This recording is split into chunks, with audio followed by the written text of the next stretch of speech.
Man, crazy how loud those loggers' chainsaws are. They're up over the hill and way down in the gully and across the valley. Sounds like they're like right there. But anyway, I'm in my northern elk hunting spot. And did a big loop of my quad the other day. Checked a whole bunch of my trail cameras. Found a bunch of everything. Lots of bull elk, lots of cow elk, lots of white-tailed deer, some bull moose, some wolves, some huge frickin' grizzlies. If I can, I'll probably share some of those. The grizzlies on here, the pretty impressive bears.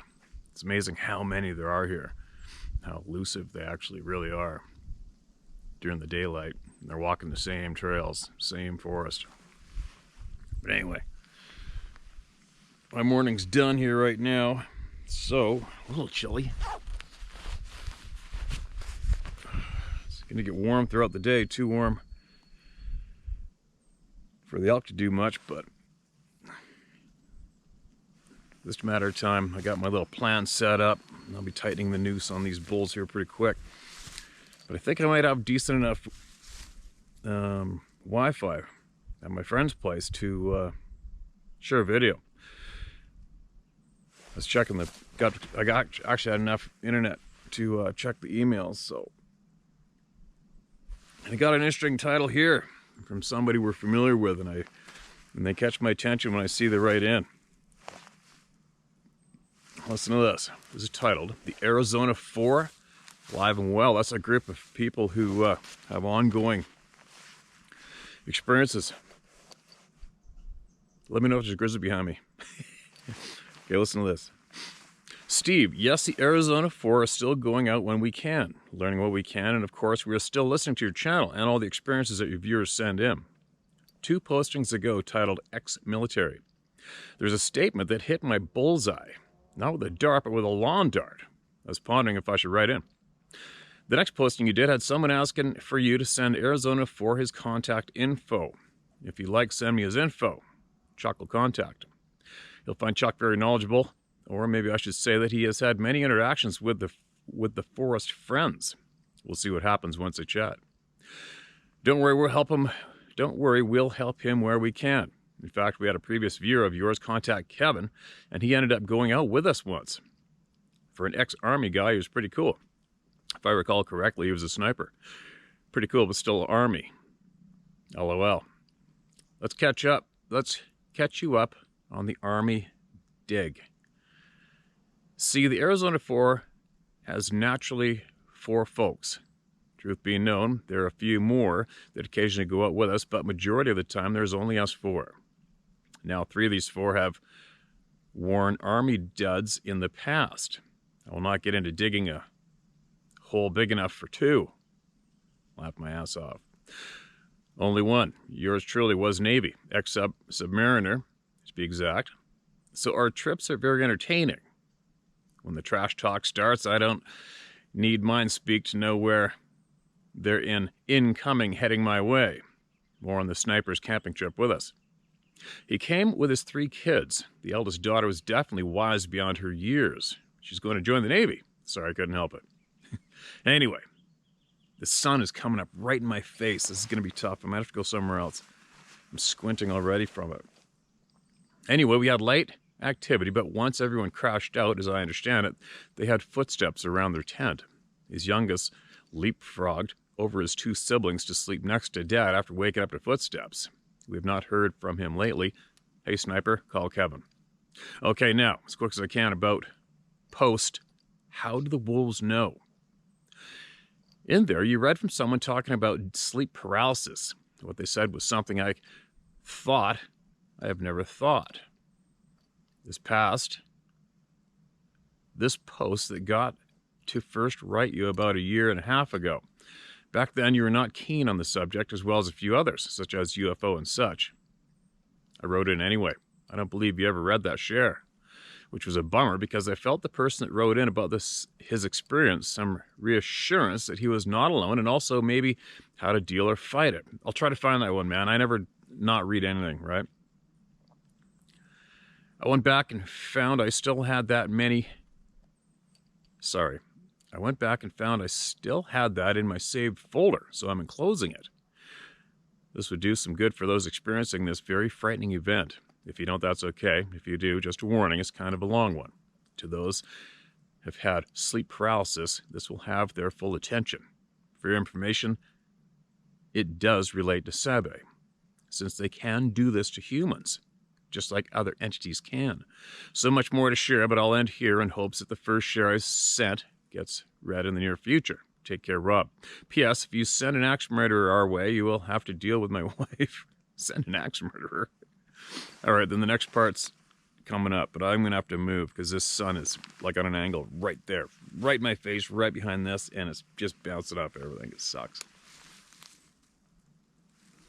I'm going to move. I'll be back in a minute. All right, let's try this. Should be able to do it. Steve, I'm writing this not for my benefit, but rather for a select few others that I know are following your excellent channel. I hope you read this to help others to maybe understand this puzzle a bit better. You, and of course all those that have submitted their experiences, have helped many others, as well as myself, to understand this unknown race better.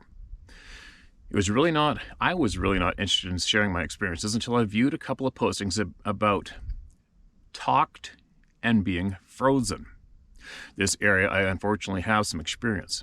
I've been viewing your channel for almost 2 years now, and let me say personally to you, bravo Zulu. Keep up this good work. I know it's helping many, including myself. I hope this letter helps some of your viewers, especially those that have had or are having experiences with waking up at night frozen. Completely frozen except for the ability to move their eyes. It appears this ability to freeze us humans in our tracks, in our beds, or our plant thoughts in our head is not just limited to one being or entity.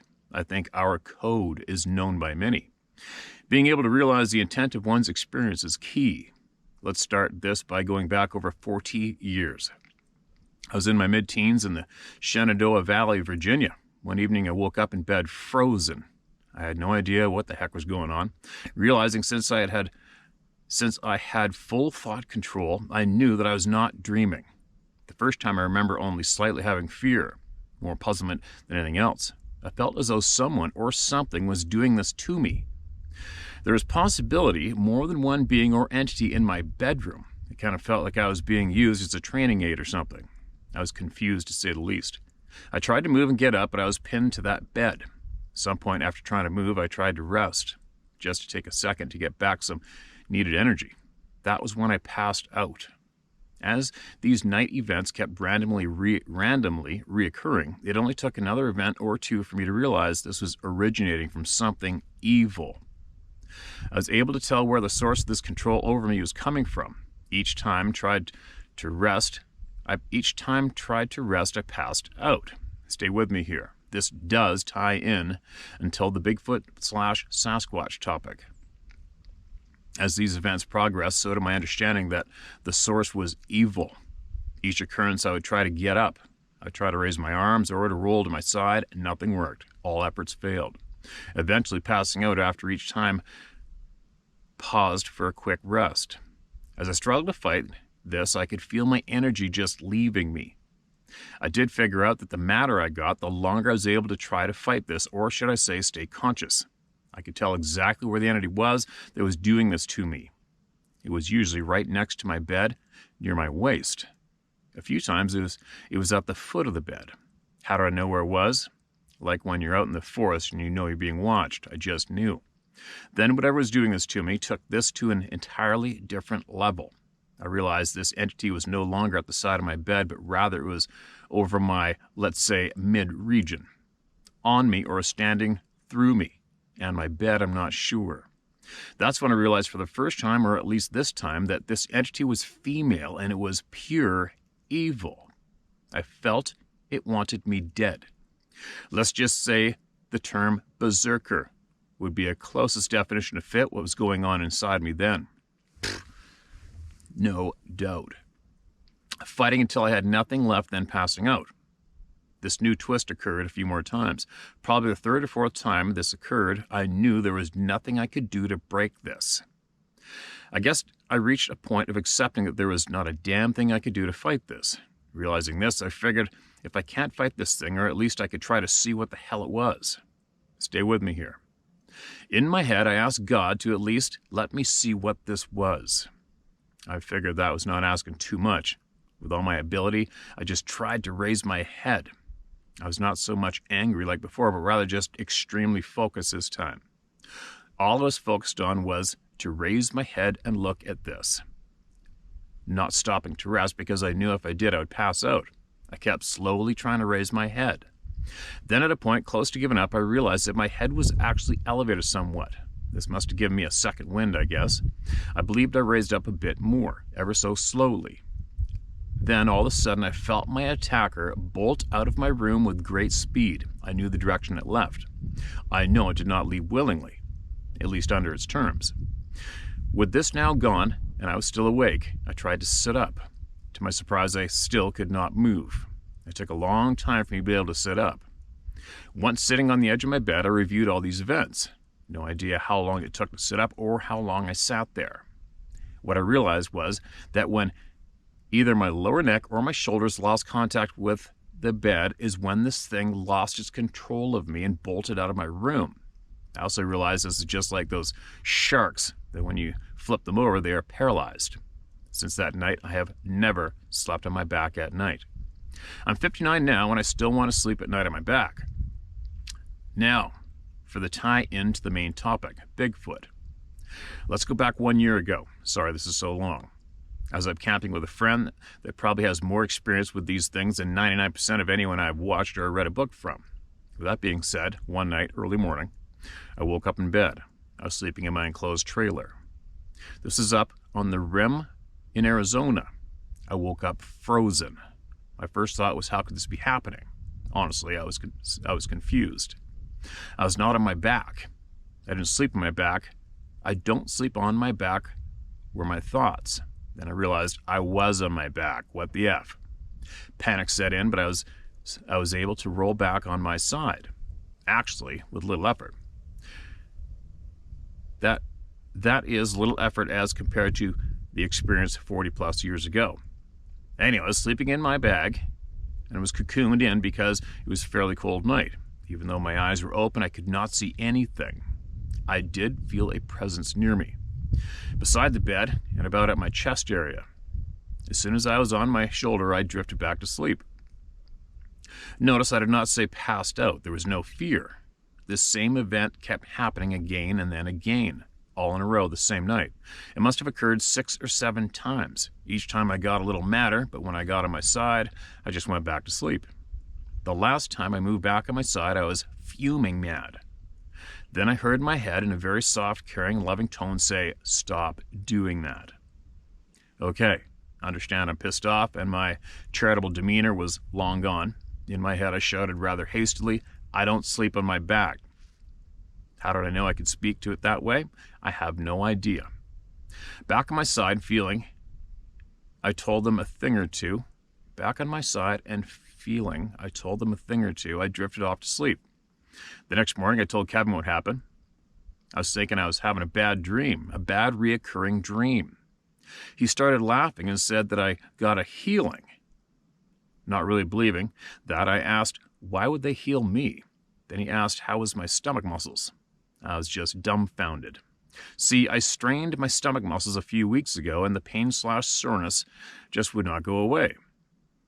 With setting up the camp site that day, I aggravated them even more. Kevin noticed I was moving slow and asked what was wrong. I told him that I pulled or strained some muscles. I actually spoke this out loud. It appears they were listening or somehow knew this. Anyway, he asked if I was still sore. SOB, I had absolutely no pain or soreness. Now I felt like a complete heel and ungrateful person. And this is a topic I don't recall you covering before, but they have the ability to heal. To what level, I don't know. The gist of this letter is that we humans can be controlled or manipulated by other, more advanced beings. That voice that I very clearly heard in my head was spoken like one would expect to hear from a loving and caring grandmother talking to her grandchild. Yes, it was a female voice.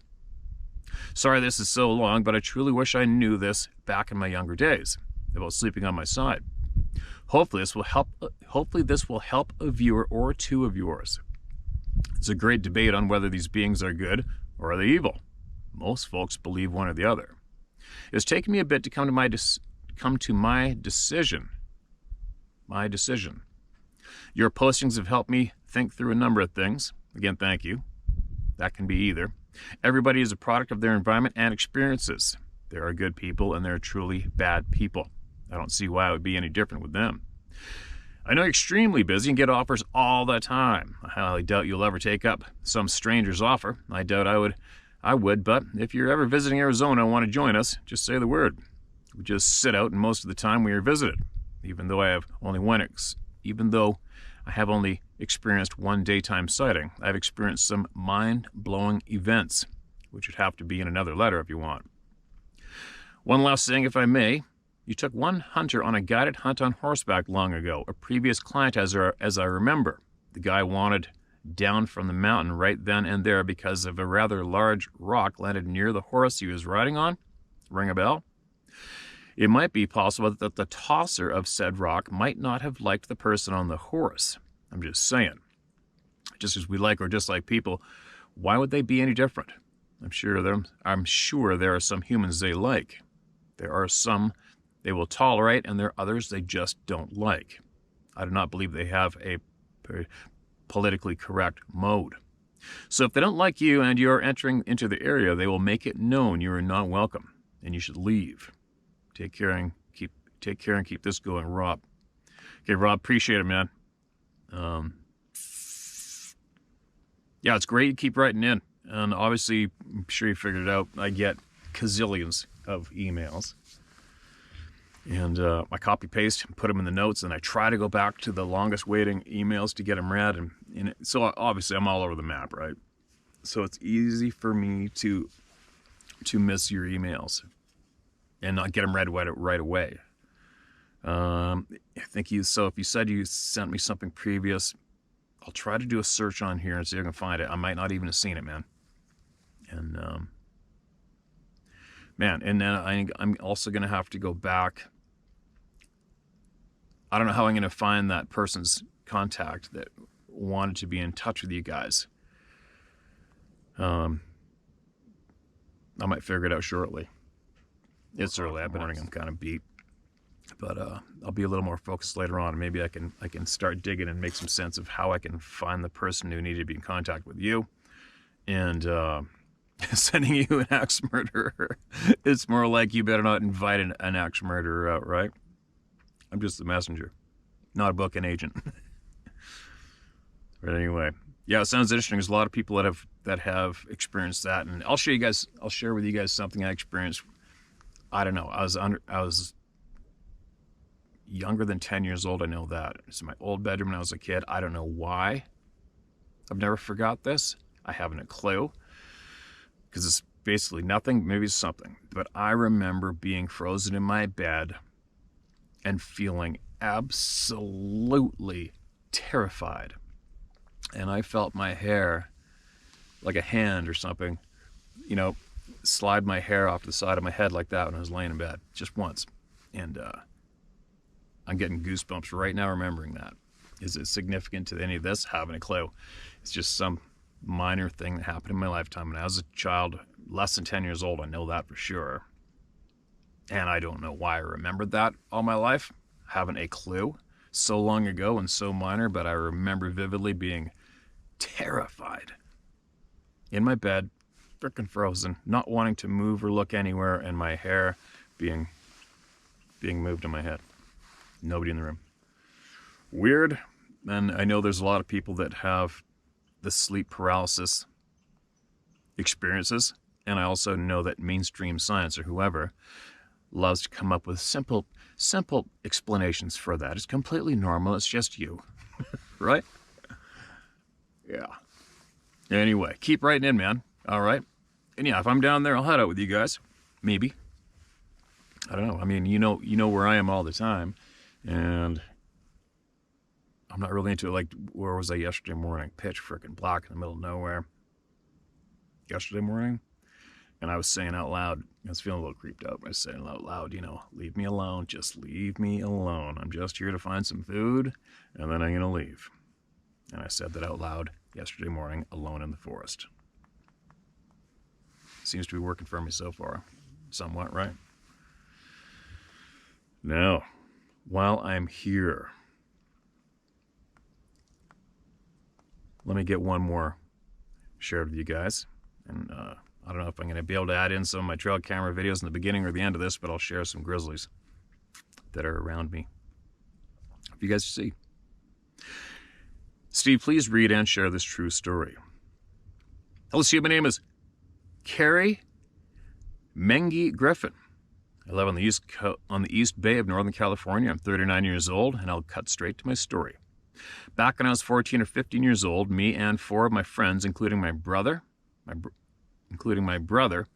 decided we were going to hike in the hills surrounding our neighborhood that night.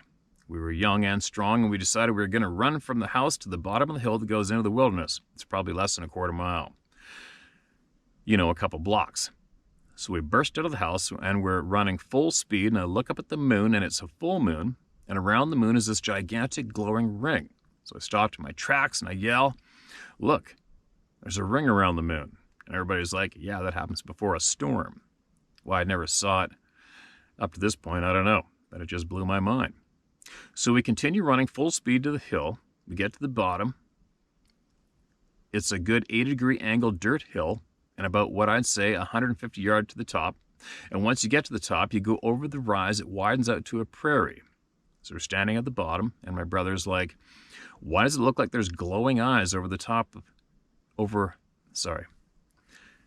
Why does it look like there's lights glowing over the top of the hill? Top of the hill." That's typed twice. And it looked like there's literally stadium lights up there emanating from just over the rise. So we're like, whatever, it might just be the full moon. Let's run up this hill. So we start running up the hill, and I'd say we don't get 25 yards.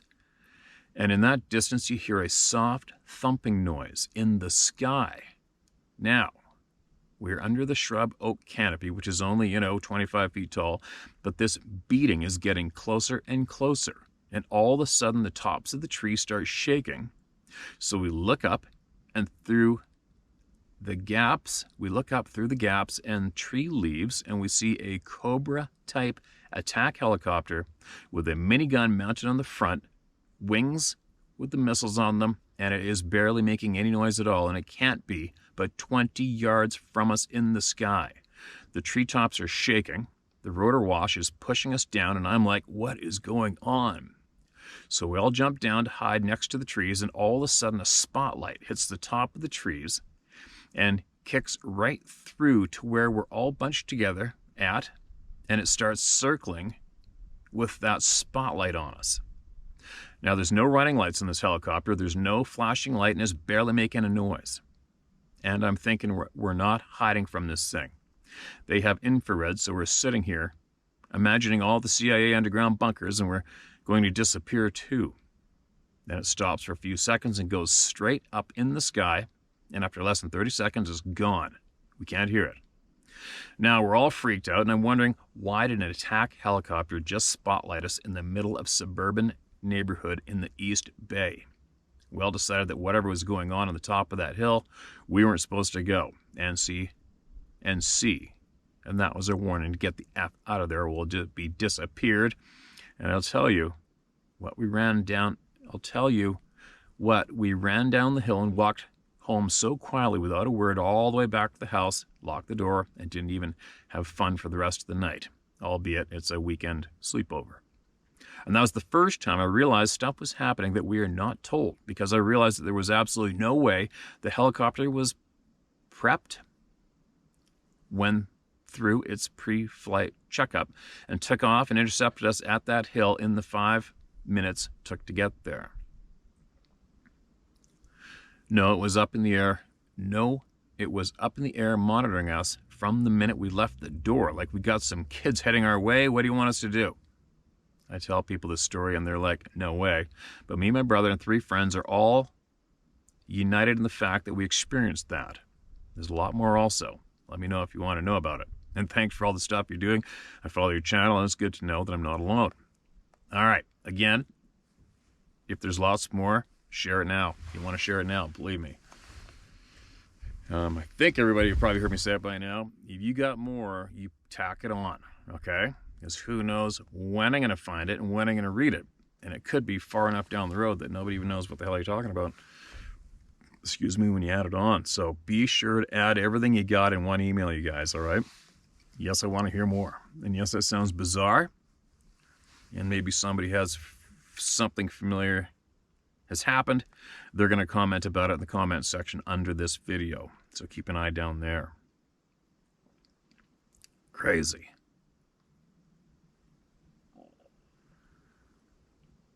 All right. Here's one more. My story covers a lifetime. I just saw your video on YouTube. Just a quick bit of knowledge. I believe I was tagged very early in life and believe they use that to this day to track me. That recording rattled me. Oh, and then I replied, "Send it, Donald." Okay, I see this first email with my reply, I guess. So, Steve, on July 29th, 2022, 1915. Oh, sorry, I'm reading the... Okay, I'm getting confused here. Here we go. Steve, my story begins at a very early age and covers my life. It continues this very day. Things you should know before I send it. Number 1, will be long, even if I keep it as short as possible. Number 2, I would want you and David P. to both read it. Number 3, if you both agree it is worth being shared with the Club of No Return, then you may share it. Number 4, you and David P. may know who I am, but if read, you may use my first name only, as there are a lot of people out there who are not nice and could be dangerous. Number 5, my life has been a hard one, every damn day of it. Number 6, I believe in God, family, but most of all myself.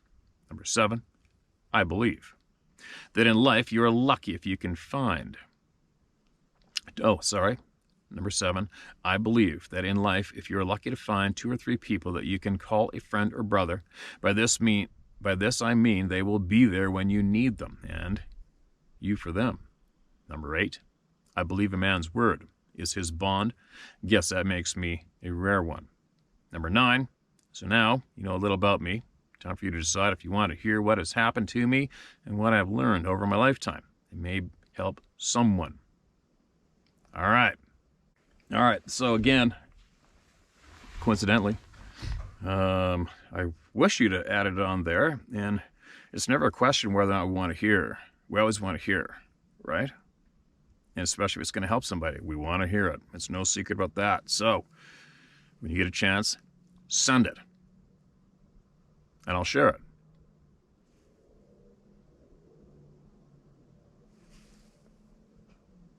Somebody's ripping around in a loud vehicle on the distance.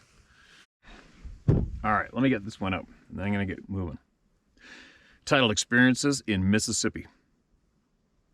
I wrote another episode when I met the Sabe family living near a house. I emailed it on May 11, 2022, titled Suburban Sabe.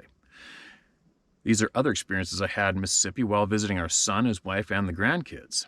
Our son told me about this episode he experienced while out running one evening about dusk. They had purchased a farm, and to get some exercise, he had taken up running on a dirt road about 1 mile from their house. His 3 large dogs always went along enjoying themselves, and he felt safer with the Australian shepherds running circles around him. The joy stopped suddenly when the dogs took off for the fence line. They were barking and growling fiercely, but staying several yards away from the fence. My son looked to see what was causing their hysterical behavior. He saw what looked like a 10-foot-tall, hairy man staring at him. He got a good read on the height because the fence was a regular farm height of 5 feet. The creature was twice as tall.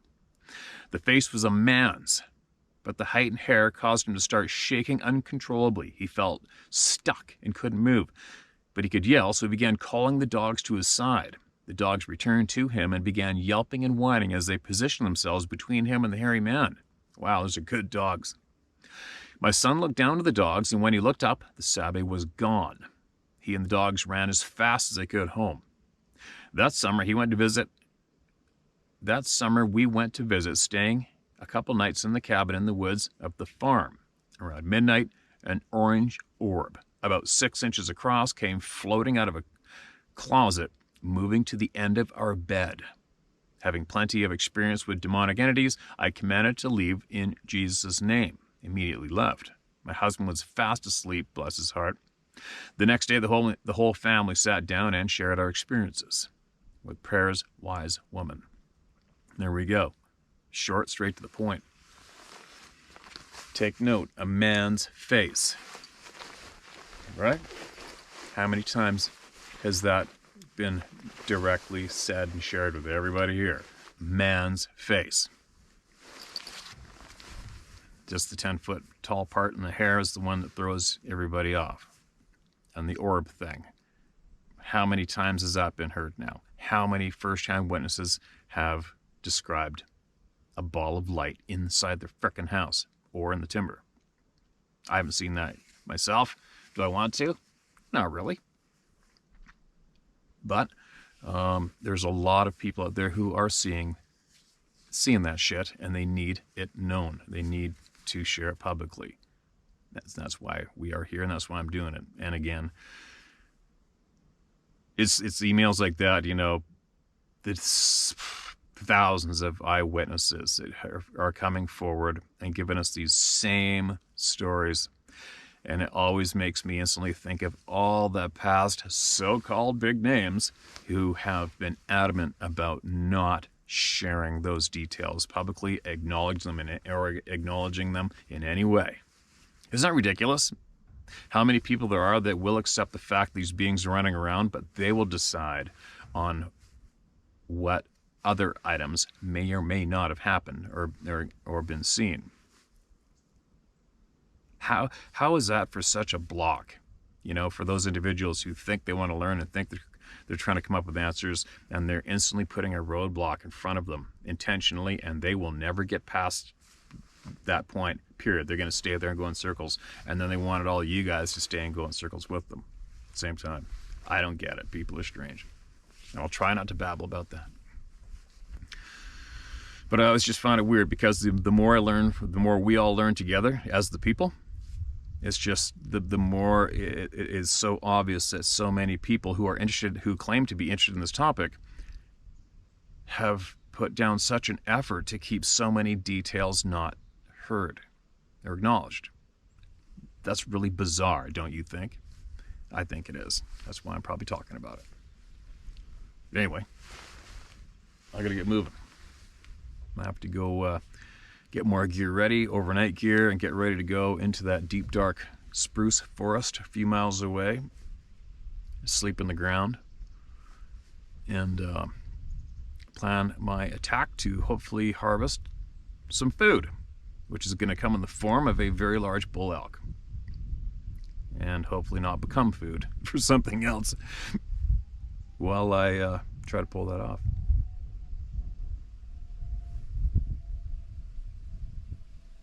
It's a weird sound. Sounds like a jet. Anyway, we'll be back again. We'll be back to share more again. Hopefully this goes through and you guys can watch this soon. I don't know when you'll be able to, but I'll see what I can do. Anyway, you got something you want to share with the people, get it off your chest, some truth to share, something's going to help somebody, then you get it into Share My Story at howtohunt.com. All right? And it'll get got to. I'll be back shortly. Be safe out there.